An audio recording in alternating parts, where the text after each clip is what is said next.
This is my property in Lenoir, North Carolina, where I'm going to replace this carpet.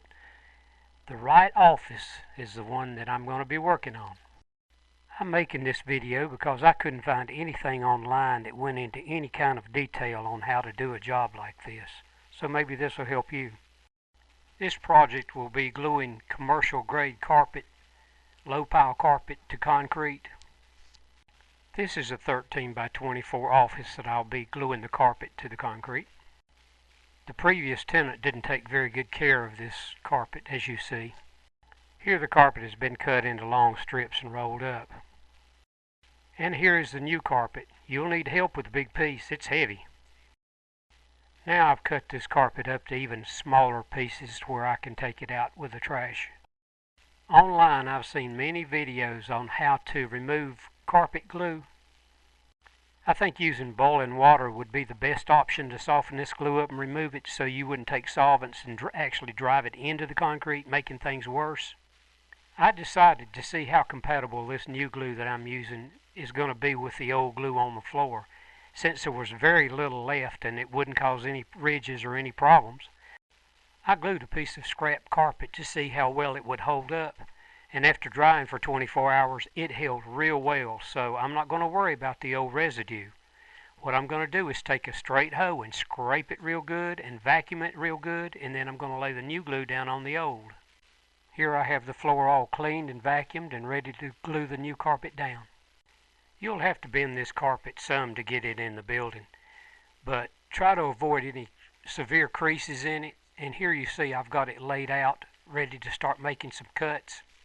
This shows the factory cut edge, which worked out real good, so I won't have to cut that one end. Making the cuts in the corners is going to be the very hardest thing to do, and you must take your time and do successive V-notch cuts into the corner a little at a time till you get that worked into the corner. If you make a mistake, it's probably going to be in these corners, so you have to take your time and cut just a little bit at a time, because it will deceive you. If you will cut this carpet from the back side, it is much easier to cut that way, either with a hooked knife or a straight blade utility knife. I have undercut this door molding with a Japanese trim saw that you'll see in a few seconds. Better to do that than try to cut the carpet around it. Okay, here is the Japanese trim saw. Works real good, real flexible. However, you could use a hacksaw blade with a rag wrapped around it, would probably work just as well. This carpet retaining strip, transition strip, is screwed down to the concrete using 3 screws with plastic anchors. You can see here where I've also undercut this door frame. Here's a free plug for Lowe's. I got this Henry 663 outdoor carpet adhesive from Lowe's and followed the instructions, and the amounts that it recommended worked out just fine. The trowel it recommended worked out just fine. So this bonded to the old adhesive with no problem at all.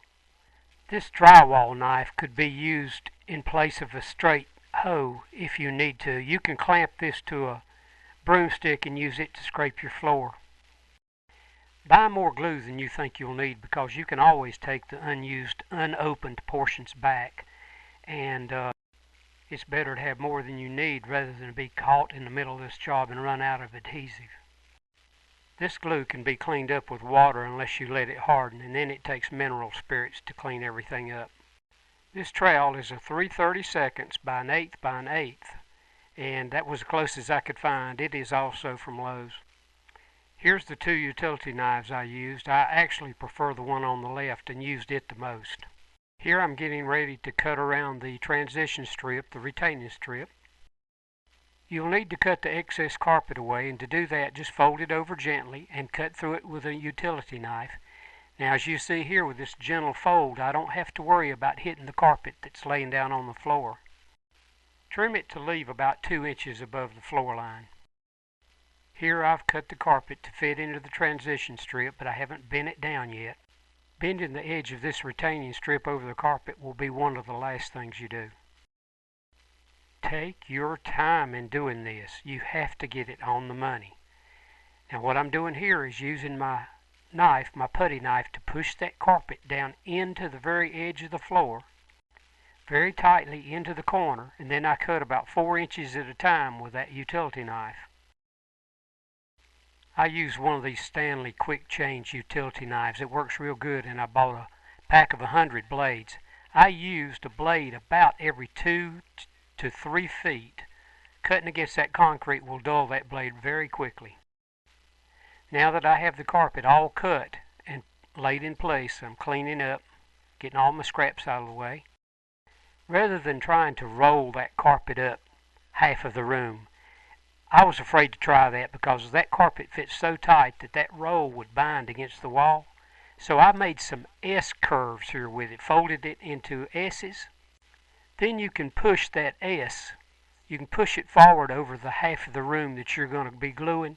Practice with this before you do it to make sure that you are in control of that. Moving this carpet in place is a two-person job. I have pulled this carpet back and folded it into an S configuration. Now I'm getting ready to put the glue down. Of course, don't do a Three Stooges move here and glue yourself into a corner, work towards a doorway. But this went fairly quickly. You have 70 minutes in order to work with that adhesive. Here we used the lid of the adhesive container to wipe a trowel off every now and then in case it got some lint on it. Make sure to trowel this out evenly. Don't leave any puddles. When the carpet is all glued in place, both sides, then you can bend your transition strip down with a rubber mallet or a hammer and a block of wood. Rolling this carpet with a roller was recommended, but I just went all over it, stepping on it, just making sure it's pressed down good in the glue. Then I went over it again, walking all over the carpet about an hour and a half later, again to press it down good. Let the carpet dry for about 24 hours and then go back around the whole room with scissors or utility knife and trim away your fluff and your threads very carefully. Don't pull these threads, cut them. I like going around this carpet with GE 100% pure silicone caulk. It gives a better, neater appearance, and it keeps the carpet from fraying.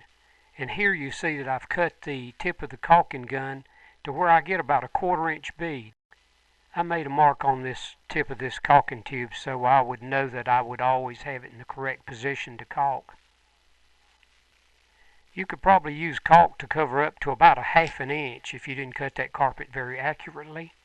Or you could go back over and use baseboard molding, which I didn't use. If you make a mistake with this caulk, do not try to clean it up at the time. Wait till it hardens, then go back over it and cut that strip out. You'll make a mess if you try to do it before it hardens. And here is the 100% pure silicone caulk and the gun. And here you see I've laid a bead of caulk against the wall. It turned out real good. I'm going to paint this wall heater with Rust-Oleum primer and then spray it with gray to match the room. For a beginner like me, it's much better just to remove this heater. It's not that much trouble to remove it to where I don't have to work around it. Now you see the heater is installed back in place. I hope you've enjoyed this little how-to video. This project went real good. I made no mistakes on it. So if I can do it, you can do it. Good luck.